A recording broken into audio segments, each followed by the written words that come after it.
好，欢迎您回到新闻大白话的节目现场，我是钳子，介绍这1个小时的来宾。首先是资深媒体人谢寒冰，主持人好，大家好，以及退役少将厉正杰将军。钳子好，各位观众大家好。另外是政大国关中心兼任研究员严正生老师。主持人好，各位观众大家好。好，观众朋友，美伊之间到底是要打还是要谈呢？现在我们看到双方各说各话。今天最新消息是来自于伊朗，他晒出了他们的导弹、他们的武力啊。我们先来看看呢，这是在首都德黑兰，哇，好多的这个所谓的战车啊，载着的是导弹，载着的是他们的弹道飞弹。然后呢，夹道欢迎的是伊朗的民众啊，他们高声的呐喊，看起来斗志高昂。包括您看到呢，这是对美还有对以色列作战用的这些导弹，包括卡德尔飞弹，还有霍拉姆沙赫4的弹道飞弹。所以呢，可以看到呢，伊朗尽管被攻击了将近2个月哦，它还是展现非常高昂的斗志，并且伊朗革命卫队空天军司令他们说如果谈判没有效果的话，导弹就是我们的答案哦，所以你可以看到说，要不然谈不下去，我就打呀，那他们还秀出了这些画面，包括整修飞弹啦，然后说敌人呐，你没有办法掌握我数百万枚导弹的确切位置，因为大家知道伊朗的特殊地形，他们所有的导弹的发射孔都可能在地底下。所以呢，他们不断的向外界展示他们的武器，还有制作能力，包括相关的操作人员都在这些战力都在。那另外我们看到俄罗斯专家怎么说？他说伊朗可能还拥有很多还未向全世界展示的武器所以这些军事专家说，伊朗啊，如果在战争再次爆发之后，他们有新的牌，他们手中有牌呀。那川普的想法到底是什么呢？另外一方面，这个美军不但没有撤，还不断的加强，不断的往中东这个地方来移动，包括你看美军的空中运输行动还在欧洲还有中东地区持续的进行，目前至少有16架 C-17A 的环球霸王3型运输机，还有呢，包括加油机，这是 KC-135 同温层加油机包括在海上航母布希号被目击在马达加斯加岛的北部海域，正在往阿拉伯海方向来航行。您看到这3艘美国的航母战斗群，包括林肯号部署在阿拉伯海，福特号现在完成维修，处于红海北部。布希号我刚刚讲了，正由南非的海域北上预计在数日内会抵达中东。所以呢，美军大军集结那是不是这个三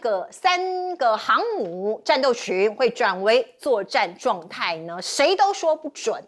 所以呢，这个和谈到底有没有望？包括这个川普有说会延长停火，然后不解除封锁，讲的就是这个荷姆兹海峡。可是伊朗不是这么想啊，他说你是失败方啊，你哪有资格跟我谈条件呢？包括伊朗国会的议长就说你是失败方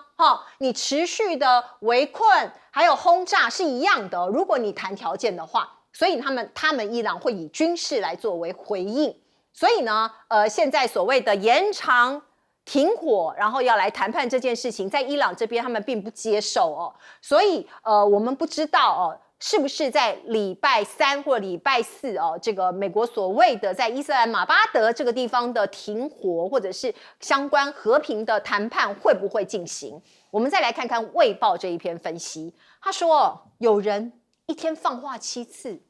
川普一天到晚在他的 social media 上面放话，就像1人版的聊天群组。当这个群组本来有我、有兵哥、有将军、有老师，结果你们3个都走了，我一个人就在那边自言自语，讲的就是川普啊，1个人版的聊天群组。所以呢，美伊的谈判更加的困难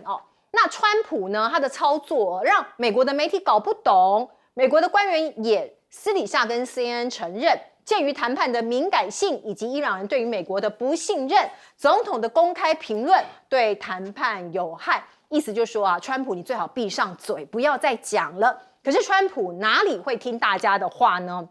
我们来看看美国的最新民调，川普的支持率现在只剩下37%，有近70%的民众对于伊朗战争感到不满。来，先请教将军。我认为这确实没错哈。这场本来我们很希望说是在这个巴基斯坦这场谈判，双方可以最起码有个框架可以谈出来，但是没想到哈，居然就破局了。这破局其实最大原因就是川普在那边乱讲话。我举一个很简单的例子，为什么川普的话让这场谈判最后走向破局？其实这场谈判，我觉得这个谈判双方的代表应该都带着他们最高领袖的一个最低的红线在这个地方进去谈。但是我们知道，如果说是两个国家这个仗已经打了40几天哈，如果要谈的项目一定很多，那绝对不是一言两语就可以谈出一个结果出来。那场谈判谈了21个钟头，当然这个谈判的过程，不管谈判怎么样啊，这个两国的元首不应该在这个时候随便放话哈，就算你谈到99%好了哈，都已经达成协议，剩下那0.1都有可能发生变化，都有变数。那你川普那反过来，他变成只要有一点点的进展，他就开始就放话，而且这种放话内容让双方没办法继续谈下去。我举一个最具体的双方谈判的内容，是不是大家可以去看？就是川普破局了。因为我想说，我们这是美伊双方来讲，这个谈判有一个焦点呢，就是在核这个浓缩铀啊，到底要不要怎么样？我想说，这个伊朗是不是在这一方面，他愿意做一些让步？譬如说，我们今早放出来新闻是说，他愿意将这个浓缩铀降到5%或多少，然后这个只作为它的这种这个核能发电的使用，或者是医疗器材的使用，或科学研究的使用。但是他做了这些让步之后，而且是说这给他5年的时间嘛，他5年之后，这5年不发展这个铀的这种核武的科学研究发展，那美国是讲说要20年。可是当这双方有一点进展，我们看到有一点眉目的时候，川普讲的是什么话？川普说这个伊朗说全部要交给我美国，那你完蛋了，你这个话一讲你想想看，这个伊朗的谈判代表就是他们议会议长。他回去，他怎么去跟革命卫队交代？革命卫队一定会说，你在那边怎么会答应人家说这个浓缩铀全部要交给美国？所以那这个议长就干脆我就不谈了，免得我讲一半，对，愿意释放一点善意，你川普去夸大去做解释，让这谈判没办法谈下去。那现在我认为说这场谈判你也看得出来，这场停战了这个美国川普原来是说21号这个停战结束，最早2周是21号结束，但是在21号到期之前川普自己又说我再延一天到22号，再给伊朗时间，就20号又要到了，就是我们台湾时间明天早上就到了嘛但是这时候这个伊朗川普自己讲说这个我再延期，延的时间你看就很有学问了，他延的时间是到伊朗愿意谈出一个统一一个条件出来。其实我认为这就是停战了啦这个你想想看，怎么可能伊朗谈出一个统一一个条件？很明显，我们看到，不管是川普为什么这个仗很难打下去，第一个就他国内来讲，他现在可能要开始忙着期中选举，那他民意支持度我们这边又掉到31%，那期中选举他合理来讲，这时候要开始跑行程。第二个如果说是这个荷姆兹海峡再继续封锁油的话，我想说你很难跟中国有一个交代，因为中国在这个地方进口的石油量是很大，所以中国一定会产生反弹。第三个，就美军的兵力来讲的话，现在我们虽然说看到它3航母往这边移动，可是我们也同时看到福特号失火烧了30个钟头，那是不是官兵消极抵抗？现在甚至于美国军法单位、检察官单位都在对福特号的官兵做调查。另外，我们昨天也看到迪里波里号它因为补给不上，让船上的这些官兵的伙食变得很差，只有简单的胡萝卜泥可以吃。然后这是在军事方面，在国际方面来讲的话，我想说，包括欧盟现在都要说，他们自己要组织一个这种荷姆兹护航的一个船队可是将美国排除在外。那不管他组得成组不成，这个动作很明显的就是已经将这个川普跟全世界做一个隔离，做一个分离。所以我想说，你包括你看全世界的情形，还有美国自己的通膨美国国内的舆论支持度，还有美军的这种士气低落这些种种现象，我认为川普应该很清楚。如果说是美国国防部是不是跟他建议说这场仗打不下去，毕竟打了40天，你没有打出一个结果，那你再打下去的话，就我们讲的一鼓作气，再而衰，三而竭。那士气根本不济的状况，你很难在后续如果继续在这个照你所讲继续发动轰炸，继续去攻击，只会引起全世界更大的反感。所以我认为川普昨天讲这个话说这个停战的时间他要再延到这个伊朗谈出一个统一一个条件出来。我觉得这句话是给自己一个台阶下来，然后能够转身，能够退场。可是他现在继续在做的事情，他当然不会那么快就低头全盘认输了。他现在在做的事情就是说，我还要继续封锁荷姆兹海峡。可是我个人研判他继续封锁荷姆兹海峡，这可能也做不了多久，我们就给他一点时间吧。他总是想办法自己找一个理由，再次下场，不然你继续封锁荷姆兹海峡。第一个，你美军的兵力耗在这个地方，去做这种事情，就像是我们开个战车到处去抓小偷一样，没有必要哈。第二个来讲的话，你会引起全世界的这种通货膨胀继续高涨，尤其是中国会更受不了。所以我认为，川普这场仗他大概已经认怂了，他知道说是没有机会获胜，所以他才会讲这种放出这种停战，也是他，我认为就是他一个这种下台阶了。对，如果他再不下台阶，下个月怎么去跟习近平见面呢？这个日期可能也不能再延了。来请教彬哥。现在伊朗就是不断的在鼓舞他自己的士气民心嘛，所以把这些飞弹什么拿出来看。但是你说还有几百万枚的飞弹，也未免太夸张了一点。大概全世界的飞弹加起来没那么多，对啊，所以当然这就是一种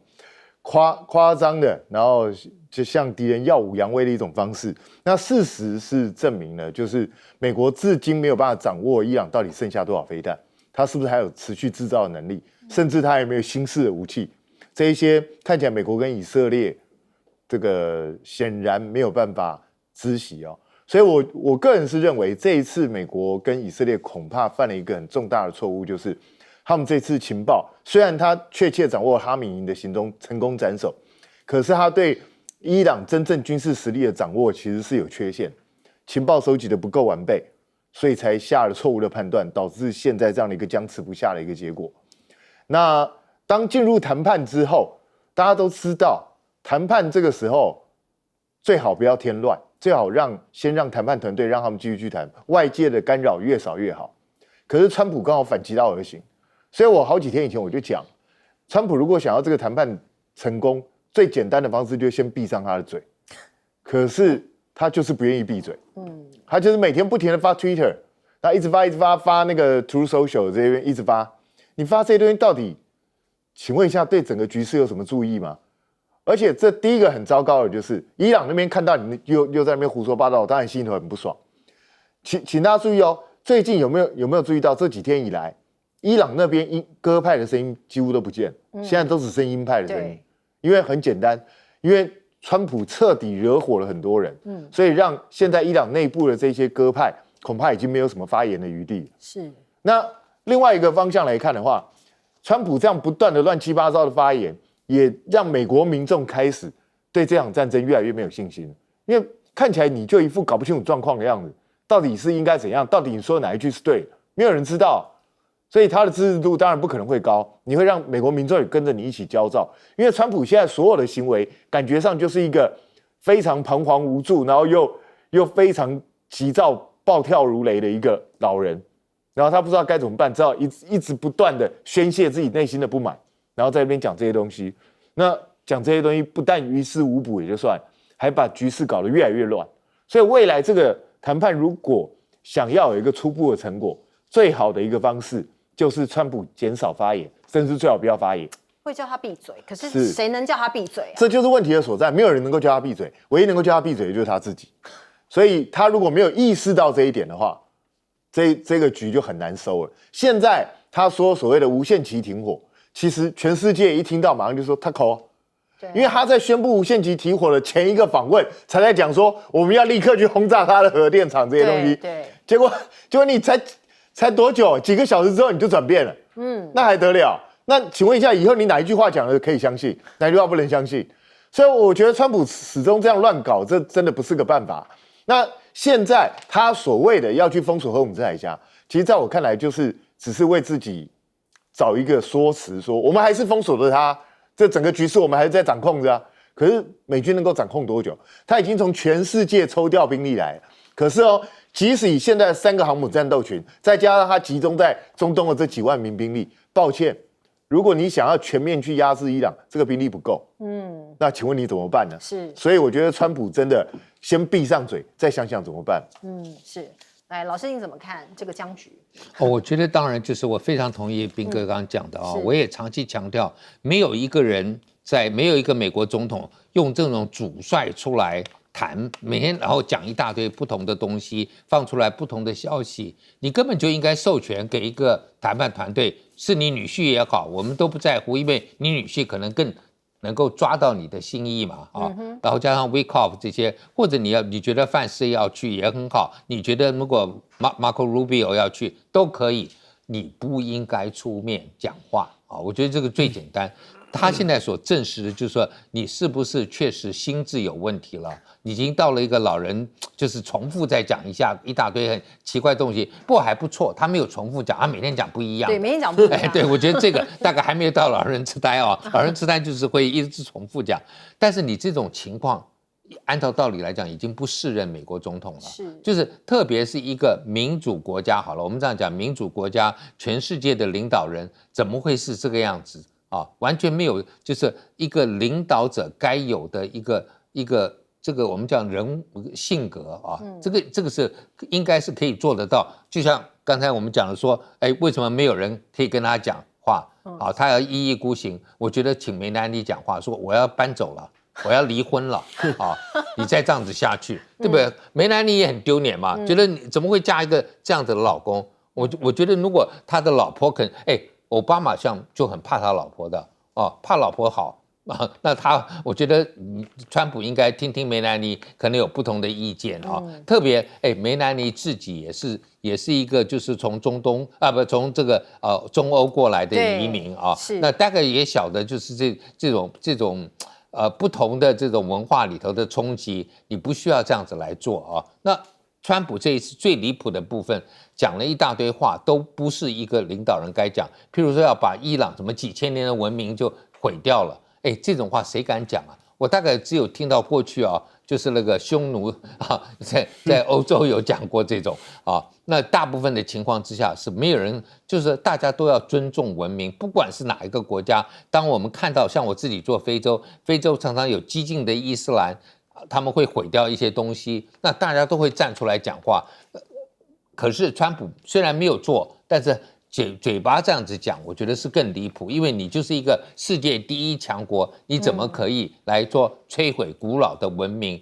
他如果今天觉得伊朗的古老文明可以摧毁，那会不会以后要摧毁中国的古老文明？不很难讲嘛。对。不过我们来看看一则最新的消息这是我们刚刚收到的外电报道，荷姆兹海峡现在又爆发冲突了。英国的海军说伊朗炮艇开火袭击货船，这是当地时间早上接近8点钟的时候，有一艘货轮在阿曼外海大概15海里的地方，临近荷姆兹海峡的战略要道遭到一艘隶属于伊朗革命卫队的炮艇袭击，现在并不知道它受损、受伤或者是伤亡的情况。可是这个传递的一个讯息，伊朗又再度开火，又再度回击了。所以这场战争有没有可能继续下去呢？我们先来看看，包括美军在伊朗战争中，照理说你有最好的武器，你世界的武力强权，可是有一些事情由伊朗的革命卫队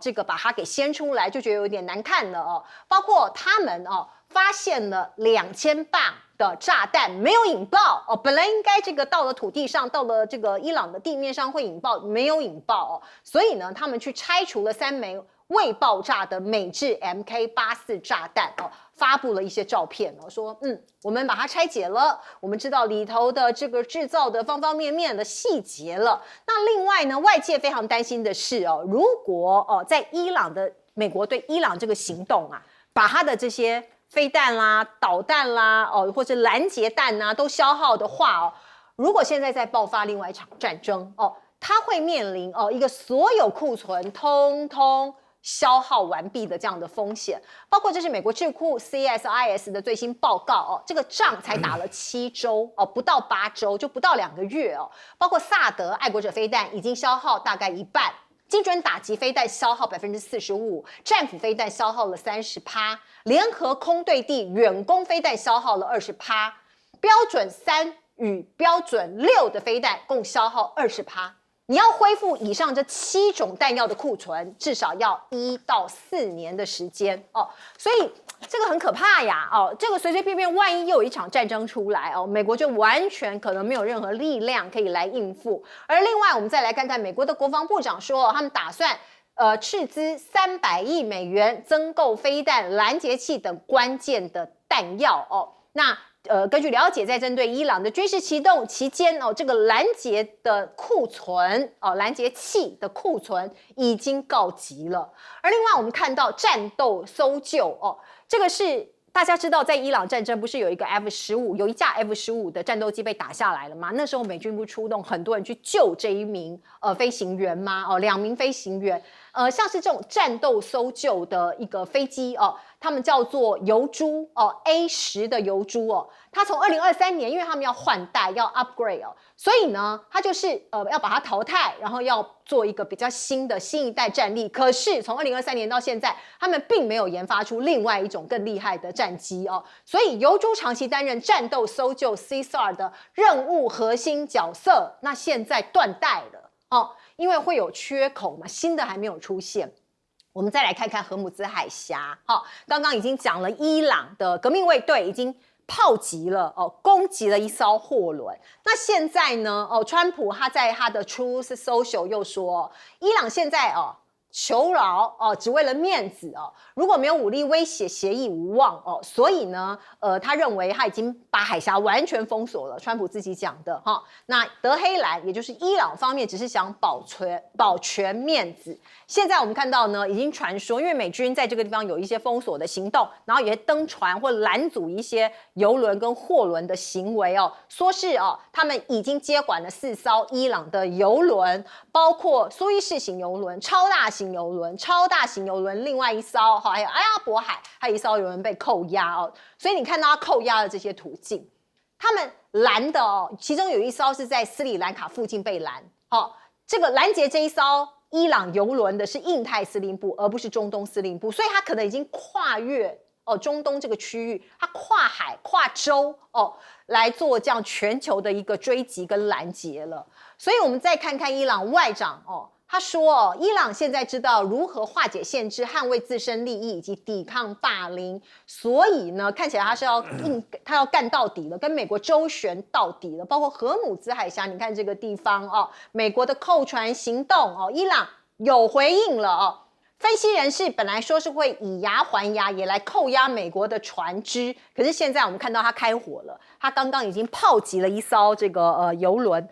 所以呢，现在在波斯湾水域停泊，那时候被卡的大概还有400艘油轮啊、货轮，他们该怎么办？不知道进还是要退耶。来，将军，我们先看一下这个炮弹的相片你会发现这个炮弹下面都已经是锈迹斑斑了那如果说这个炮弹是在开战初期，这个投到伊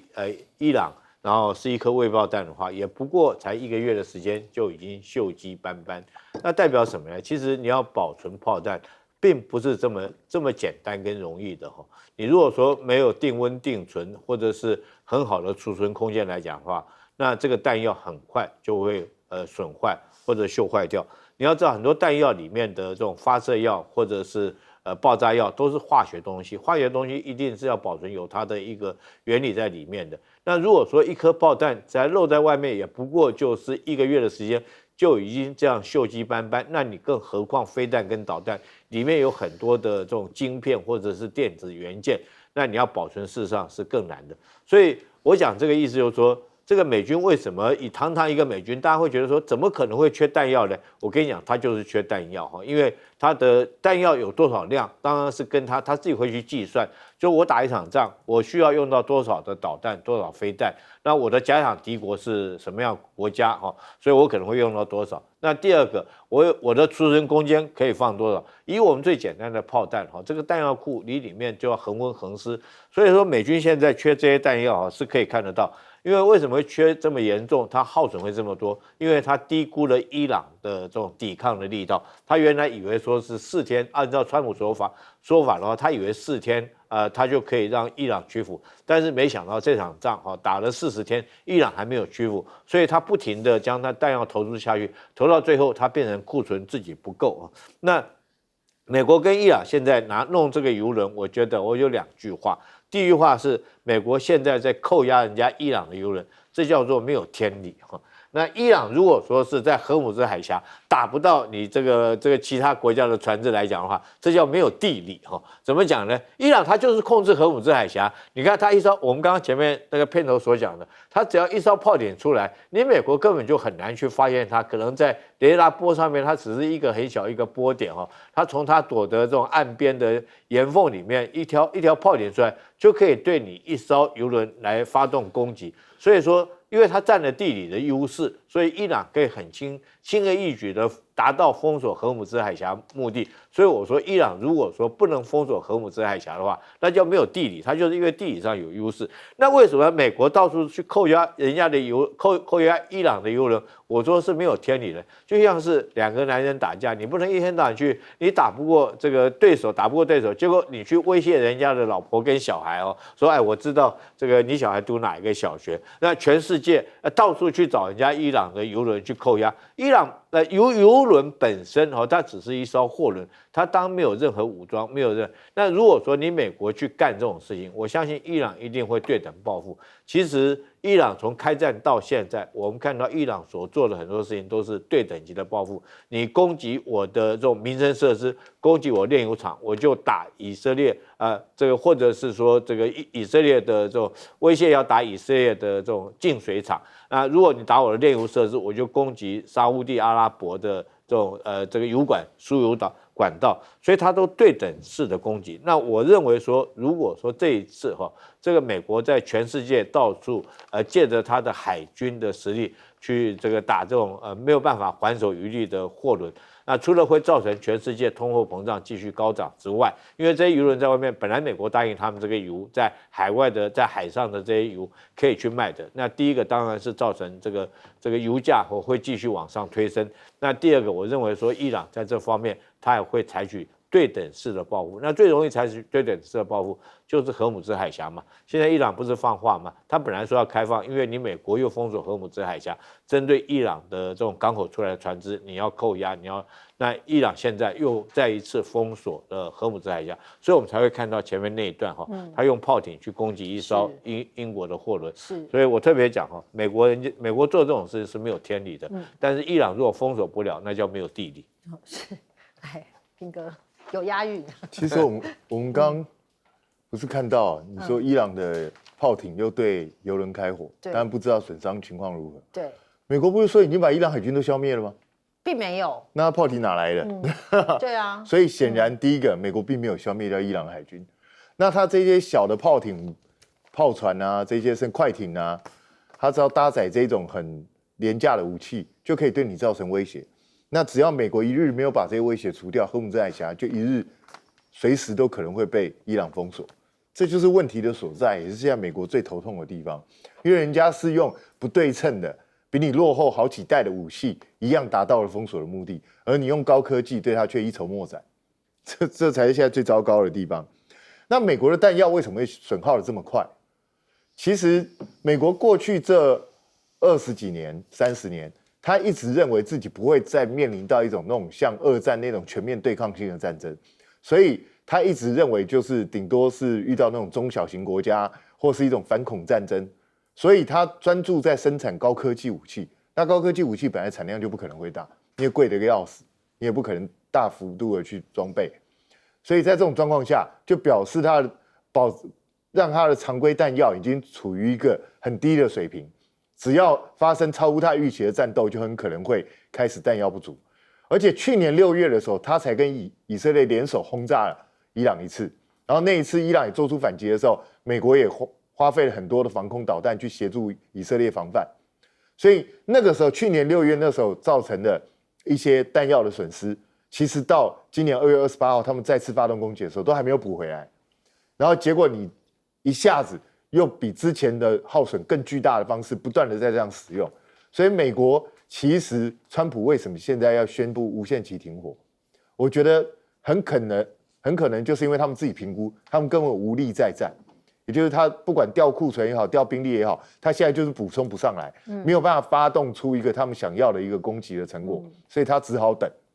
就变成现在就变成这样一个尴尬的状况。这个对美国来讲当然是个莫大的警讯。虽然川普已经说他们去找了一些汽车厂啊什么，要去重新是不是找这些民间的厂商来重开生产线，但是如果无利可图，人家为什么要帮你做这件事？那接下来好，我现在帮你重开生产线，那接下来没有类似的战争呢？那你不给我下订单，那我这生产线怎么办？所以这些都是问题哦。然后 A10在过去是一个很好用的飞机。那美国也因为这样一直找不到替代，就一直不愿意把它停产，不是一直不愿意把它停役。但是它现在真的太老，所以美国预计本来是2026，现在是预计2030年要把它停役。但最重要的问题就是谁来取代它？他们现在的构想是用 MQ9 配合 F35或 F16，这样可以搭配做地面攻击。他们还是走一个精准攻击的路线，那是对地攻击的方面可以勉强这样取代。那可是对地搜救呢？没有，完全没有任何替代方案，所以恐怕在这种状况下，我觉得 A10继续服役的几率会非常大，可能会超过2030年以后。哦，来请教这个严老师。我想美国啊，过去有一个这样的经验，就是当你这个进入战争的时候，你需要动员你的兵工厂生产啊。2次大战就是一个例子，美国哇，连女性都投入啊，但是对不起，那个是你被日本人打啊，所以大家会同仇敌忾，投入这么多的心力，一下子啊，就是2年左右，美国就成为全世界最大的兵工厂，然后生产的这个弹药大概是全世界国家的2/3以上，不仅自己够打啊，还要打太平洋战争，要打欧洲战场的战争，还可以提供给他所有的盟友啊来打。那这个是为什么？就是美国绝对有这种能力动员起来打一个战争，但是问题你川普现在名不正言不顺，你怎么去动员啊？大家有这样的爱国心吗？就说，这个到底是不是你的战争，还是美国人的战争？如果是你的战争，我为什么要来动员？那刚刚彬哥也讲了，虽然就是说这些兵工厂，我们也看到那些工人啊帮忙做，然后战争结束怎么样？美国都知道把他们再塞回民间企业。就是政府要求民间企业说这些人都在2次大战有贡献，可以回得去。现在的政府能够做得到这些吗？所以我觉得美国面临的是国内这些弹药短缺这一方面，你如果是一个发动攻击的国家，你很难去动员你的民间的能量来帮助你。我觉得这是一个这个很基本的道理。所以美国今天只能就是这样子拖打的，所以难怪伊朗会觉得说，你搞不好是怕弹药短缺，所以你在跟我那边拖不敢打。那会不会等你弹药生产够了以后，你又开始打？所以大家都在玩一个这个 mouse and cat 就是老鼠捉猫，猫捉老鼠的游戏啊，就是让大家彼此猜。那这样的和平谈判我觉得是很难达成协议啊。我自己看了这么多非洲内战的，你知道，就是有些国家说好，我停了，结果你说那你把武器这些联合国监督嘛，就把它交出来，结果还发现谈判谈得不顺利，他又回到丛林，把它又挖出来。他说你不是把它交出来，他是把打烂的不好的就丢出来，好的藏起来，还在丛林里头，还可以打。所以今天我看这个，我就觉得说，美国你现在弹药生产不够，你必须要有正当的理由，没有正当理由，我觉得你不要再玩下去了。是，而且才2个月，美国的武器有一半，我们刚刚有讲了。都消耗殆尽，这个也让人家太过的惊讶了。不过我们再来看看呢，说到川普，他不断的在他自己的 social media 上面发布一些言论啊。昨天他指责一个国家中国大陆他说，我们昨天拦下了一艘船，上面有一些东西不太好。或许是来自于中国的一份礼物，让人有点惊讶。因为原先认为中国国家主席习近平之间有某种共识，他是有点在指责中国大陆说，你是不是送了一些什么东西要送去伊朗啊？那中国大陆的外交部发言人就有回应哦，他说：“据我了解，有关船只是一艘外籍集装箱的船，双方面反对任何的恶意连结和炒作。”言下之意就是说，不关我的事，没有这件事情。那我们来看看呢，这个伊朗战争对于中国大陆是帮忙还是对它有消耗呢？我们看到外媒就说，中国大陆有一个布局有可以变成他们的关键筹码，包括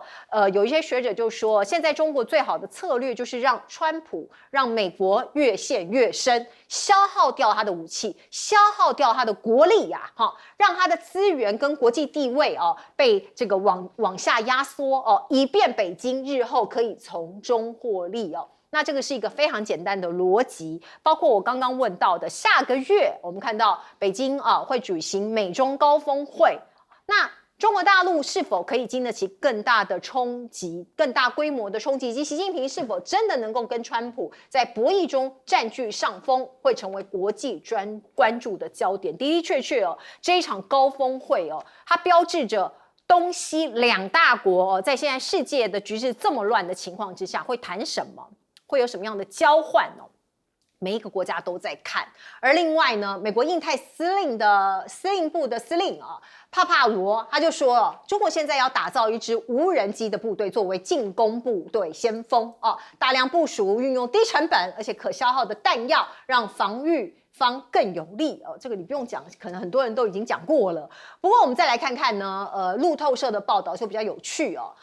说是美国的海军神盾舰会配备爱国者飞弹。如果真的是事实的话，这也是爱国者系统将第一次部署于海上。过去它看起来都是陆基的嘛，那现在要部署在船舰、在军舰上面了。那另外呢，像是美国的国会有一些参议院的一些委员他就说这个中国的发展在军武方面太吓人了所以核军控的谈判必须拉进来，可能要做一些某些方面的限制而我们看到呢，美国现在呢怀疑东怀疑西，包括所谓的国安隐忧，中国大陆进来的东西可能都有国安隐忧包括太阳能所以现在要专案审查了，有没有可能里头会窃取美国的国安机密呢？不过这个就有点匪夷所思了，这是什么大蒜？我也不懂中国大蒜被美国列为国家安全威胁这是怎么一回事呢？美国驻美大使中国驻美大使谢峰就说好奇怪我连做梦也没有想过，怎么会连大蒜都是国家安全威胁呢？他觉得这是草木皆兵。而另外呢，在非洲我们看到非洲的一个国家莫桑比克的总统查波访问北京，跟习近平见了面，两个人也握了手。习近平是这么讲的，他说中国大陆愿与非洲携手应对中东战事影响的外溢包括签署了一带一路，落实全球安全倡议等等包括卫生啦，这一些都有各种的合作文件。先请教彬哥，这个川普现在用这种影射的方式去讲说，被他们扣的那一艘船上面好像有某一些中国大陆特地送他的什么东西，那是想要借这个来作为下个月川习会的谈判筹码吗？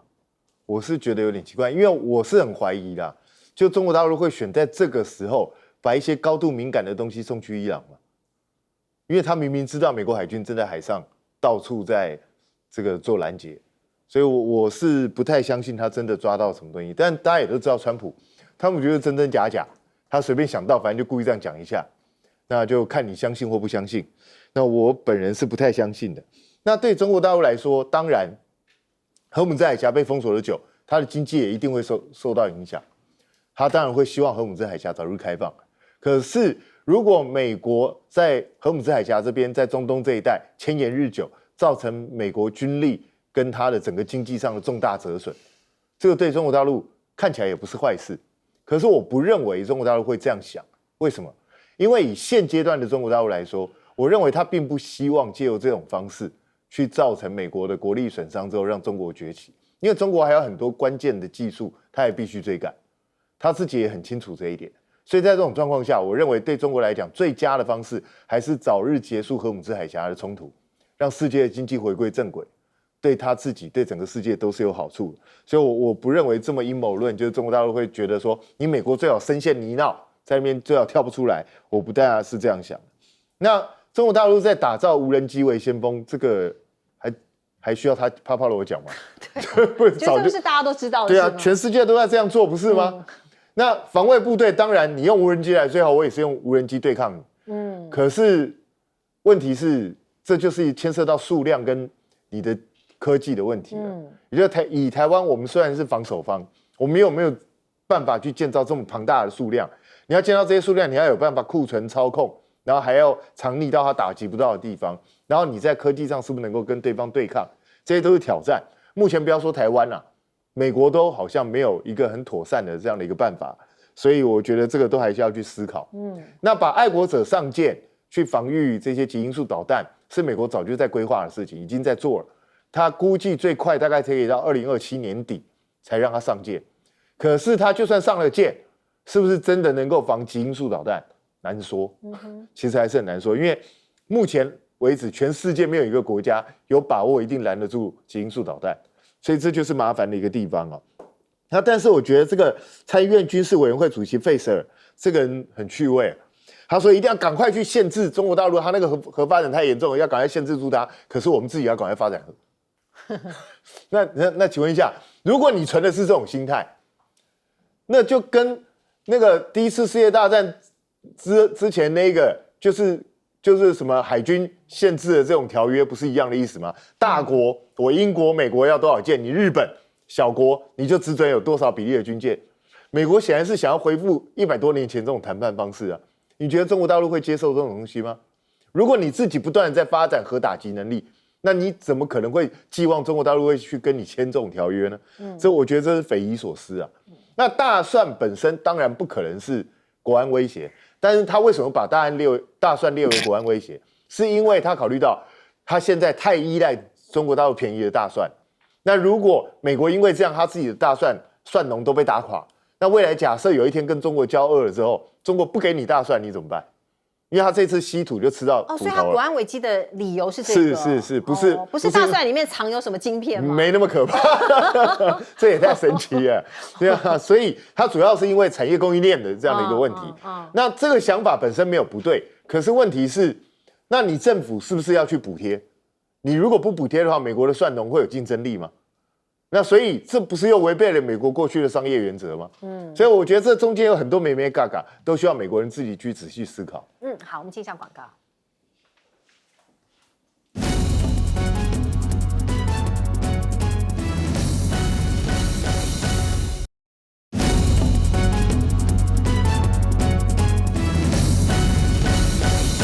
好，我们请教严老师，包括非洲也有一些这个元首去见了习近平。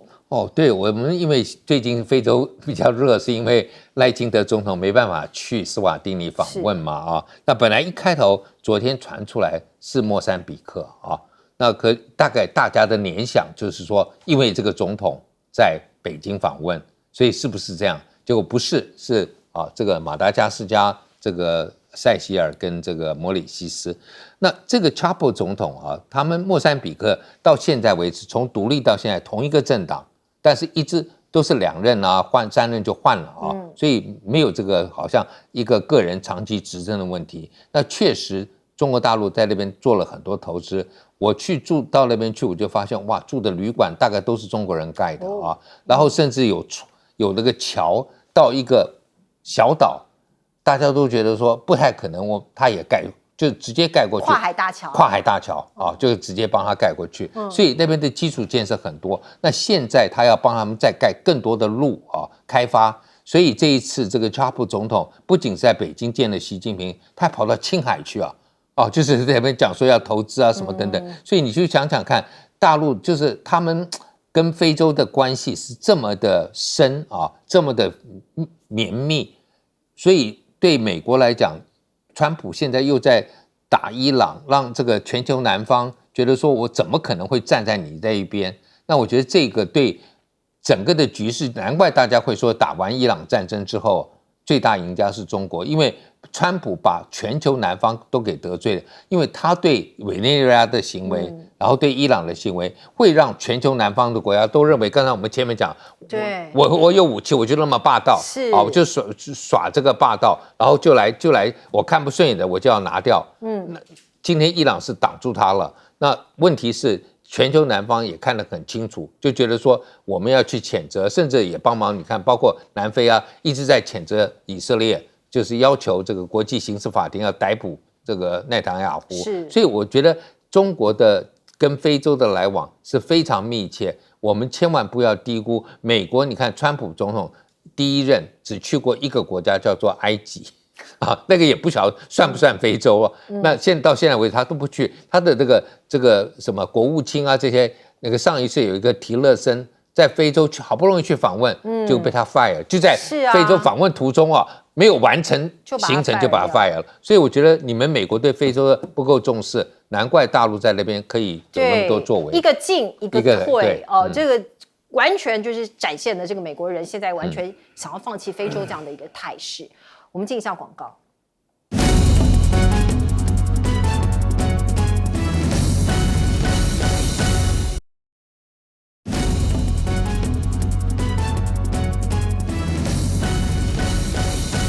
好，我们请教将军怎么看啊？现在包括美国鼓吹中国威胁论。我觉得川普这时候